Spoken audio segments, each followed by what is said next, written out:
कोल्हापूरच्या राधानगरी धरण क्षेत्रात पावसाचा जोर वाढला आहे। राधानगरी धरणाचे 4 स्वयंचलित दरवाजे उघडलेत। प्रतिसेकंद एकूण 7112 क्युसेक इतका पाण्याचा विसर्ग नदीपात्रात सुरू आहे। त्यामुळे आसपासच्या गावांना सतर्क राहण्याचा इशारा सुद्धा आहे।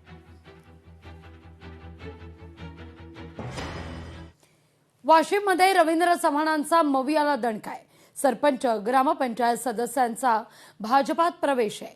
भाजप प्रदेश कार्यालयात पक्षप्रवेश पार पडलाय। ग्रामपंचायत ताब्यात घेण्यास भाजपकडून सुरुवात आहे अशी चर्चा आहे।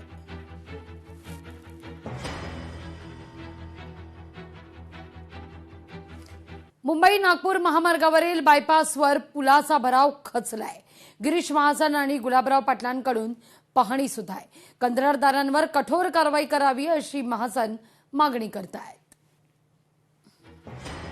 हा धुळ्याहून नागपूरकडे जाणारा national highway Tarsod Jalgaon bypass या ठिकाणी आहे आणि या पावसामुळे इतका वाईट पद्धतीने आता धसलेला आहे। म्हणजे हा आरोबी आहे, रेल्वेच्या वरून हा ब्रिज गेलेला आहे आणि रेल्वेचे पट्टी जर आपण सोडली लाईन सोडली तर त्याच्या बाहेर जो आपण त्या ठिकाणी मुरुम टाकलेला असतो त्याला सरफेस केलेला असतो तो अतिशय वाईट पद्धतीने धसलेला आहे। पण ज्या पद्धतीने या ठिकाणी ही सगळी माती धसलेली आहे हा अतिशय गंभीर आहे।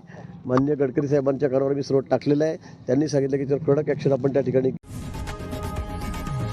लोकशाही मराठी ऐका, पहा, जागरूक रहा।